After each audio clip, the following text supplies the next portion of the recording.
Assalamualaikum warahmatullahi wabarakatuh. Salam sejahtera, Om Swastiastu, Namo Buddhaya, salam kebajikan, salam sehat untuk kita semua. Puji syukur kita panjatkan kehadirat Tuhan Yang Maha Esa karena atas rahmat dan karunia-Nya kita dapat berkumpul pada kesempatan yang baik ini dalam keadaan sehat. Perkenalkan, nama saya Dewi Hastuti, STRKEP MKEP. Saya merupakan salah satu dosen pada program studi Sarjana Kebidanan dan Profesi Bidan Fakultas Kesehatan Universitas Mega Buana Palopo. Video ini dibuat dengan tujuan untuk memenuhi salah satu persyaratan sertifikasi dosen tahun 2026, yaitu melalui pernyataan diri dosen dalam unjuk kerja Tridharma Perguruan Tinggi PDDD UKT PT, khususnya di aspek pengajaran.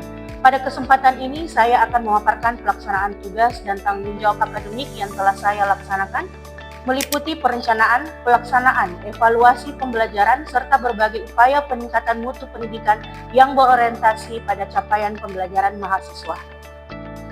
Perkenankan saya untuk menjelaskan mata kuliah yang saya ampu. Saya mengajar mata kuliah asuhan kebidanan pada kehamilan. Pertama, saya akan menjelaskan terkait deskripsi mata kuliah. Mata kuliah ini merupakan mata kuliah wajib bagi mahasiswa semester 5 program studi Sarjana Kebidanan. Mata kuliah ini memiliki bobot 6 SKS, di mana 1 SKS teori, 2 SKS praktik laboratorium, dan 3 SKS praktik klinik. Mata kuliah ini memberikan kemampuan kepada mahasiswa untuk memahami tentang diagnosis kehamilan dan komponen dalam antenatal care, screening risiko maternal selama kehamilan, kesejahteraan janin, ketidaknyamanan umum pada kehamilan dan perilaku serta perubahan, kebutuhan nutrisi pada ibu hamil dan drug in pregnancy, etika, kewenangan, dan lingkup praktik bidan dalam asuhan kehamilan, risk assessment tool, manajemen asuhan pada kehamilan, promosi kesehatan dalam antenatal, penyusunan birth plan, dan persiapan keluarga. Yang kedua, saya akan menjelaskan terkait kemampuan yang diharapkan setelah mempelajari mata kuliah ini. Adapun CPMK mata kuliah ini, 1. Mahasiswa mampu menjelaskan nilai baik sesuai keyakinan dan sikap profesional sesuai dengan nilai hukum, etika akademik, serta profesionalisme bidan dalam asuhan kebidanan pada kehamilan. Yang kedua, saya akan menjelaskan terkait kemampuan yang diharapkan setelah mempelajari mata kuliah ini. Adapun CPMK mata kuliah ini, 1. Mahasiswa mampu menunjukkan nilai baik sesuai keyakinan dan sikap profesional sesuai dengan nilai hukum, etika akademik, serta profesionalisme bidan dalam asuhan kebidanan pada kehamilan.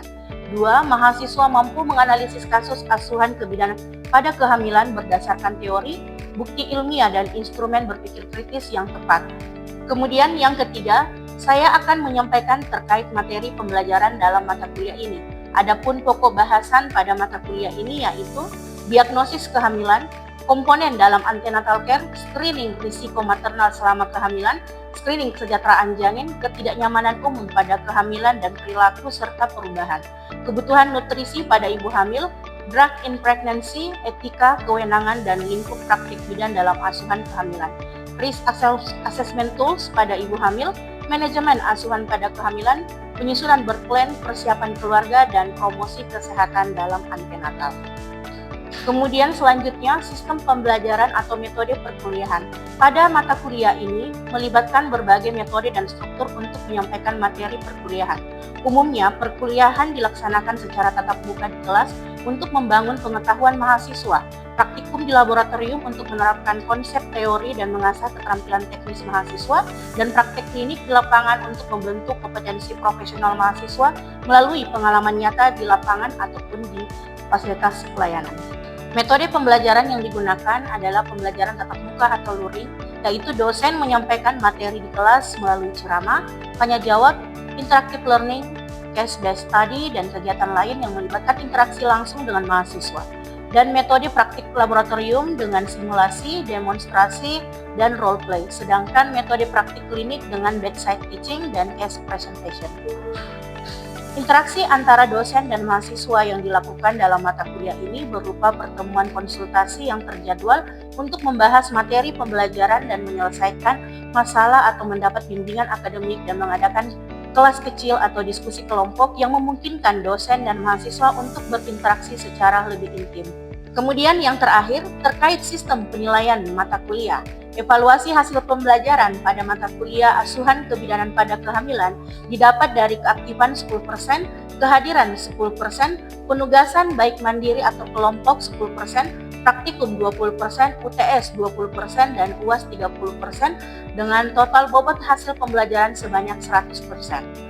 Demikian informasi yang saya sampaikan mengenai mata kuliah asuhan kebidanan pada kehamilan untuk mahasiswa program studi sarjana kebidanan Fakultas Kesehatan Universitas Mega Buana Palopo. Dan selanjutnya izinkan saya menampilkan cuplikan proses pembelajaran yang saya laksanakan secara tatap muka di ruang kelas. Selamat menyaksikan.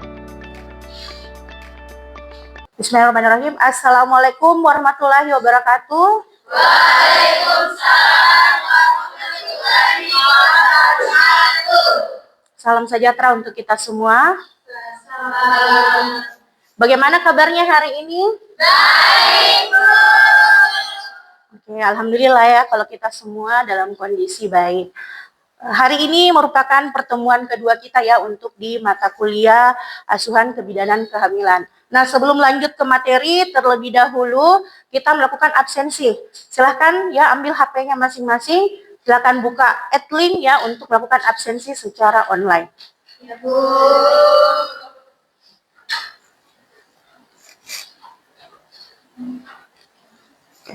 Baik ya, kita lanjut ya. Pada pertemuan sebelumnya kita sudah membahas terkait konsep dasar antenatal ya serta diagnosis kehamilan.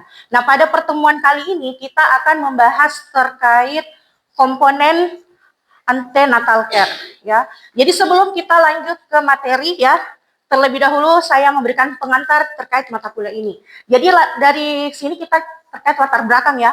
Jadi komponen dalam antenatal care itu merupakan serangkaian pelayanan yang diberikan oleh bidan kepada ibu untuk memantau kesehatan ibu serta janin, serta melakukan deteksi dini adanya komplikasi serta persiapan untuk persalinan yang aman.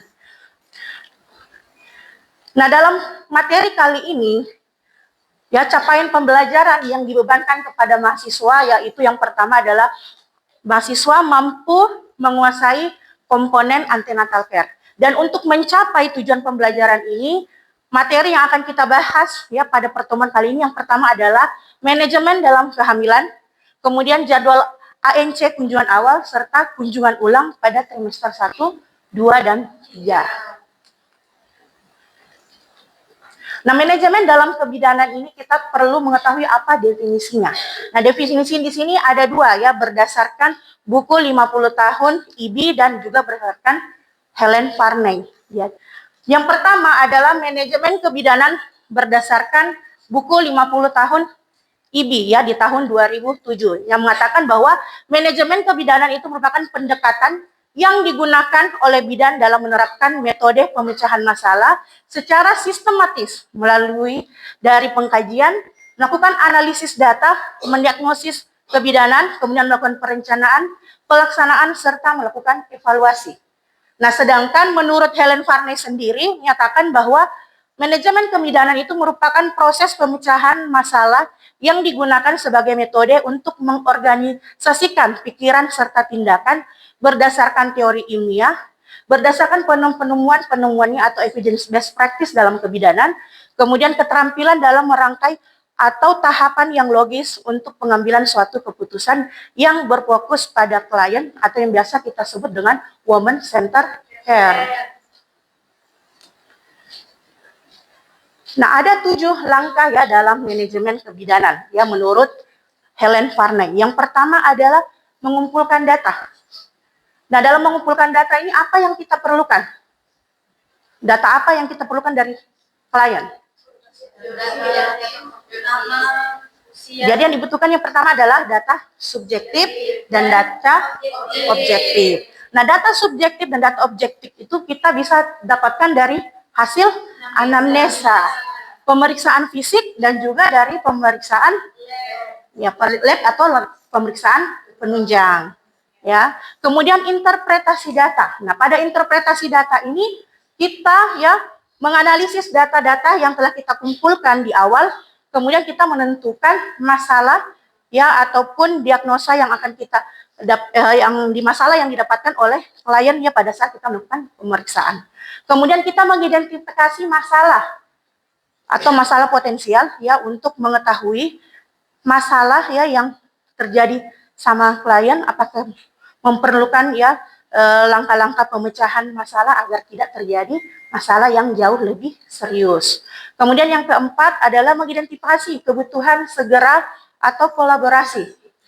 Nah, di mana dari data yang kita peroleh ya dari diagnosis ataupun masalah yang kita temukan, apakah klien ini membutuhkan penanganan segera, apakah perlu dilakukan rujukan atau perlu dilakukan kolaborasi dengan tenaga kesehatan lainnya.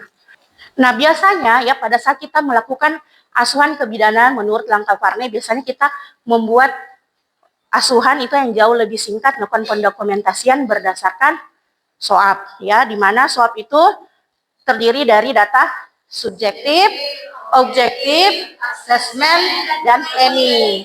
Jadi SOAP ini bentuk singkat dia dari 7 langkah Varney. Nah, di mana dalam SOAP ini juga melampirkan data-data atau catatan perkembangan dari pasien atau dari klien. Nah, selanjutnya kita akan bahas terkait bagaimana dengan kunjungan antenatal yang disarankan ya oleh pemerintah. Nah, di Indonesia sendiri untuk pelayanan antenatal care itu minimal 6 kali selama kehamilan. Nah, di mana kita membagi ya ada di trimester 1, 2, dan 3. Nah, di trimester 1 ini sebanyak 2 kali kunjungan, 1 kali dengan bidan dan 1 kali dengan dokter. Kemudian yang kedua adalah di trimester kedua cuma 1 kali, jadi sudah 3 kali kunjungan ya. Dan yang terakhir di trimester ketiga. Nah, di trimester ketiga ini dilakukan 3 kali kunjungan ya, 2 kali dengan bidan, 1 kali dengan dokter. Nah, 1 kalinya itu adalah sebelum HPL atau hari perkiraan lahir. Nah, sampai sini ada yang mau bertanya?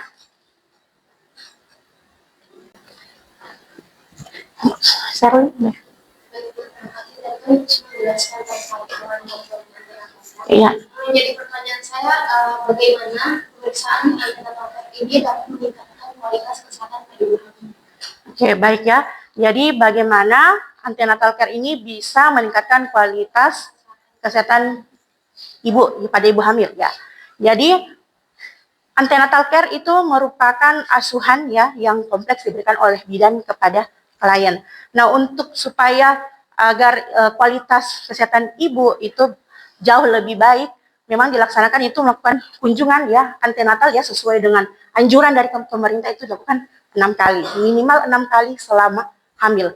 Nah, pada saat melakukan kunjungan antenatal ya kita melakukan pemeriksaan ya untuk mendeteksi adanya masalah ya, kemudian menentukan rencana tindak lanjut, kemudian juga dilakukan edukasi ya terkait masalah kesehatan kepada ibu hamil selama proses kehamilannya dari awal hingga persalinan. Oke, selanjutnya kita akan bahas terkait bagaimana idealnya pemeriksaan antenatal. Jadi pemeriksaan antenatal itu idealnya dilakukan setiap 4 minggu sekali sampai umur 28 minggu. Dan setiap 2 minggu sekali sampai umur 36 minggu.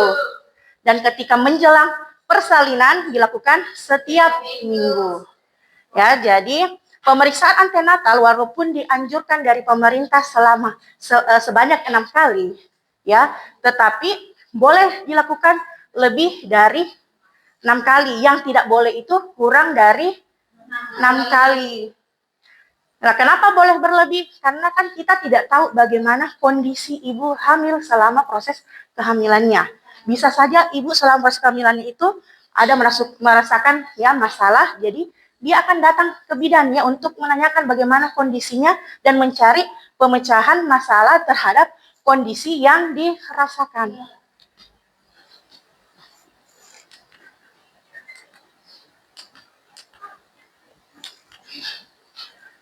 Jadi dalam komponen antenatal care itu biasanya kita sebagai seorang bidan atau tenaga profesional itu akan melakukan standar antenatal care yaitu standar minimalnya adalah dengan 10 T.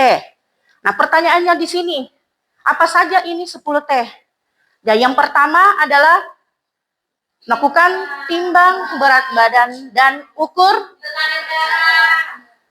Yang pertama, timbang berat badan dan ukur tinggi badan. Nah, kenapa dilakukan penimbangan berat badan dan ukur tinggi badan?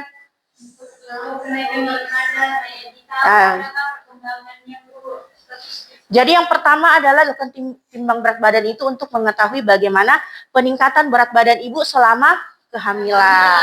Apakah normal pertambahan berat badannya atau tidak. Kemudian untuk ukuran tinggi badan juga diukur karena untuk mengetahui apakah ibunya tergolong ibu hamil resti atau tidak. Nah, kalau tinggi badannya ibunya di bawah 145 cm, apakah itu tergolong resti atau tidak? Jadi standarnya itu adalah 145, jadi minimal 145 itu boleh katakan ibunya untuk kategori ibu tidak hamil resti. Kemudian yang kedua adalah melakukan pengukuran tinggi tekanan darah. Nah, tekanan darah ini untuk mengetahui apakah ibunya mengalami hipertensi ya atau tidak. Dan yang ketiga adalah menilai status gizi dengan mengukur lila. Nah, di sini kita akan mengukur lilanya, apakah lilanya ibunya ini normal atau tidak. Nah, berapa ukuran lila normal? 23,5. Jadi standarnya itu adalah 23,5. Jadi kalau di bawah 23,5 berarti Anda tergolong cash. Nah, kemudian yang keempat adalah kita mengukur tinggi fundus uteri. Nah, tinggi fundus uteri ini untuk mengetahui bagaimana perkembangan janin. Apakah janinnya ya tumbuh atau berkembang ini sesuai dengan usia kehamilan.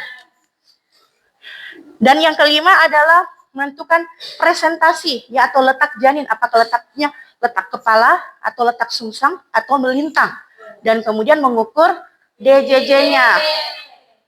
Nah, jangan sampai janinnya mati ya karena tidak didengar ya DJJ-nya. Kemudian yang keenam adalah pemberian imunisasi tetanus toksoid atau TT ya.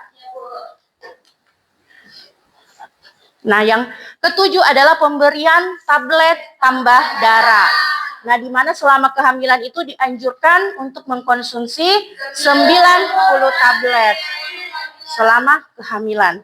Kemudian yang kedelapan adalah pemeriksaan laboratorium.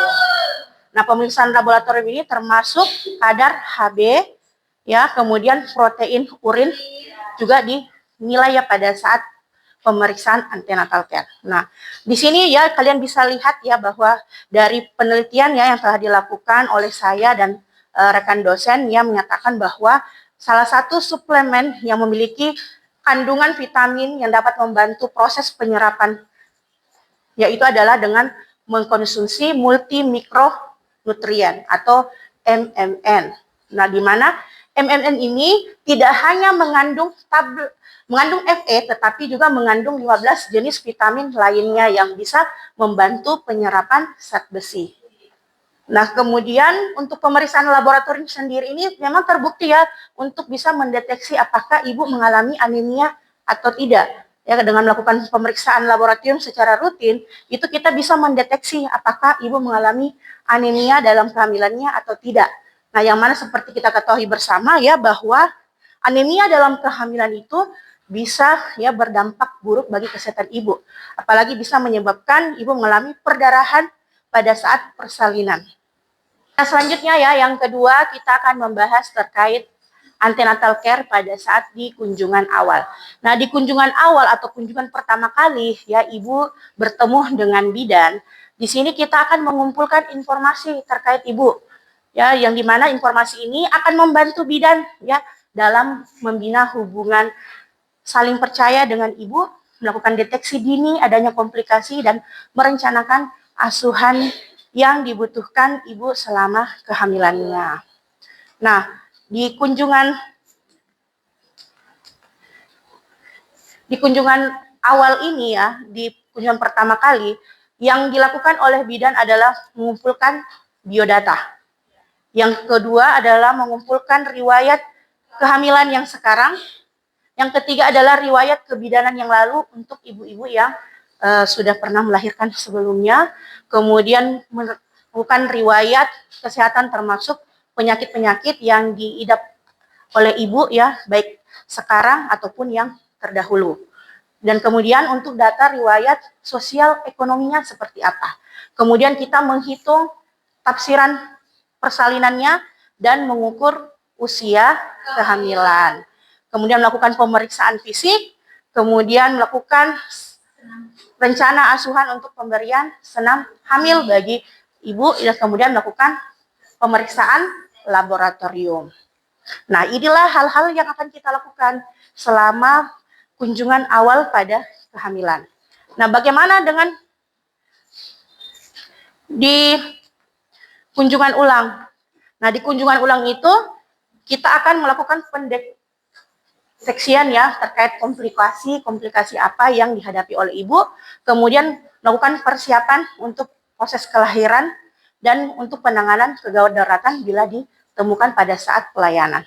Kemudian melakukan pemeriksaan fisik yang terfokus ya sesuai dengan kebutuhan ya ataupun sesuai dengan kondisi yang dialami oleh ibu pada saat melakukan pemeriksaan ulang. Nah, berbeda dengan di kunjungan awal. Nah, di kunjungan ulang ini yang kita nilai adalah riwayat kesehatan yang sekarang ya sesuai dengan kondisi yang dihadapi oleh ibu pada saat dia melakukan pemeriksaan ya pada saat dia datang periksa ke bidan. Kemudian menanyakan ya keluhan-keluhan apa yang dihadapi pada saat ibunya datang dan menanyakan bagaimana perasaannya ibunya ya, apa saja kekhawatiran yang dirasakan selama kehamilannya. Kemudian kita lakukan pemeriksaan fisik lagi, melakukan pemeriksaan laboratorium walaupun pada saat kunjungan awal sudah dilakukan, tetap kita lakukan pemeriksaan ulang karena tidak mungkin hasilnya akan sama seperti pada saat dia datang di awal ya, jadi tetap harus dilakukan pemeriksaan ulang. Kemudian melakukan pemeriksaan obstetrik ya termasuk pemeriksaan abdominal yang melalui pemeriksaan Leopold. Kalau di pemeriksaan awal itu kan belum bisa ya dilakukan pemeriksaan Leopold karena pembesaran janinnya kan masih kecil ya, jadi belum bisa dilakukan pemeriksaan Leopold. Nah, pada saat kunjungan ulang baru bisa kita lakukan pemeriksaan Leopold karena perut ibu tuh sudah mulai membesar. Kemudian yang terakhir adalah pemberian pendidikan kesehatan ya dan edukasi tentang persiapan kelahiran ya serta adanya penanganan kegawat daruratan ketika kita menjumpai ya adanya masalah pada saat melakukan pemeriksaan. Nah, sampai di sini ya. Ada yang mau bertanya? Oke, silakan. Adila. Jadi pertanyaan saya itu terkait tablet TP tadi. Iya. Itu kan ibu hamil disarankan mengkonsumsi tablet TP. Nah, jadi bagaimana ibu hamil yang konsumsi tablet TP tapi dibarengi juga konsumsi susu atau teh? Apakah itu mempengaruhi kehamilannya? Nah, kalau mengkonsumsi tablet FE itu sebenarnya dianjurkan untuk diminum itu dengan air putih ya.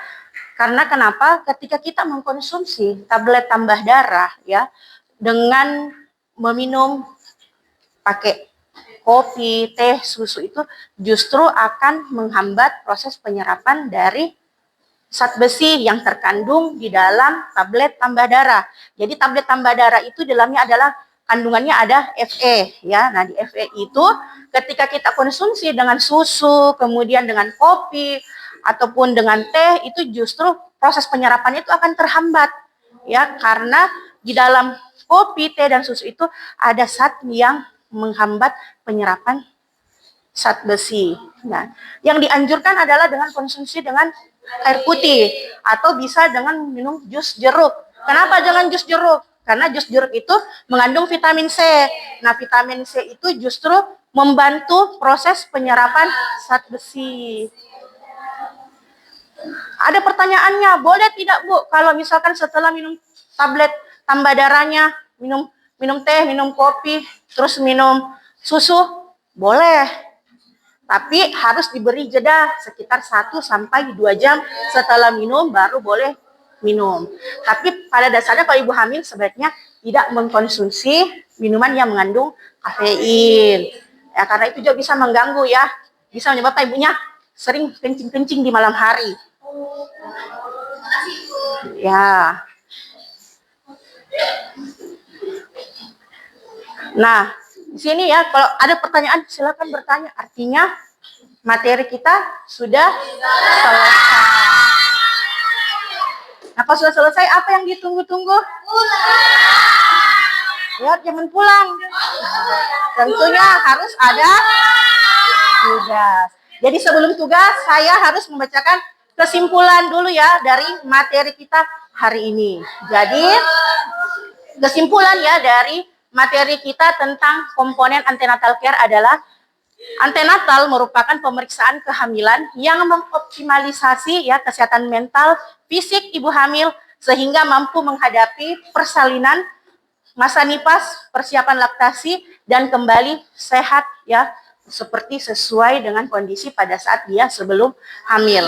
Nah, antenatal care ini bertujuan untuk memantau kemajuan proses kehamilan, memastikan kesehatan ibu dan tumbuh kembang bayi yang ada di dalam kandungan ibu. Nah, setiap kehamilan dapat berkembang menjadi masalah atau komplikasi setiap saat. Oleh karena itu, ibu hamil perlu ya melakukan pemantauan kehamilan ya selama di kehamilannya dengan melakukan pemeriksaan antenatal care ya di fasilitas pelayanan kesehatan, yaitu dengan bidan dan juga dengan dokter. Nah, sekarang ya, karena sudah selesai materinya, tentu harus ada tugas yang saya berikan. Nah, tugasnya kan saya sudah masukkan di dalam Edlink, jadi silakan dicek. Tapi sebelum dicek ya, jadi tugasnya ini ada soal ya yang harus dikerjakan, di mana tugas ini merupakan tugas individu ya. Silakan nanti diupload ya di Google Classroom ya, boleh juga nanti diupload di Edlinknya masing-masing ya di tempat pengumpulan tugas, dan di mana nanti akan dipresentasikan ya di pertemuan berikutnya. Jadi nanti yang sudah mengerjakan tugasnya nanti akan saya pilih secara random ya, siapa nanti yang akan mempresentasikan. Tidak mungkin semuanya saya suruh presentasi, tapi nanti akan saya pilih beberapa untuk mempresentasikan terkait tugas yang telah dikerjakan. Oke, terima kasih ya atas waktunya kalian pada hari ini. Ya, demikianlah materi kita pada hari ini ya. Tadi kita sudah membahas terkait komponen antenatal care. Nah, pada pertemuan selanjutnya kita akan mempelajari tentang screening kesejahteraan janin. Jadi silakan dipelajari materinya ya.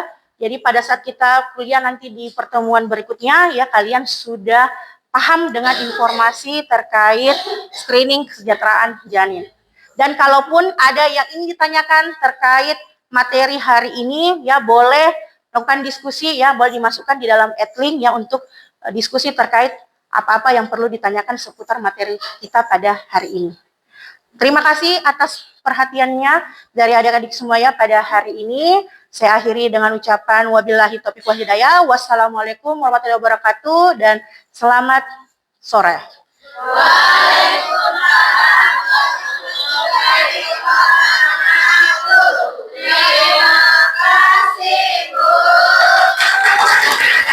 Demikian pemaparan saya mengenai pelaksanaan pembelajaran pada mata kuliah asuhan kebidanan pada kehamilan, mulai dari capaian pembelajaran, materi, metode pembelajaran, interaksi dosen dan mahasiswa, hingga sistem penilaian.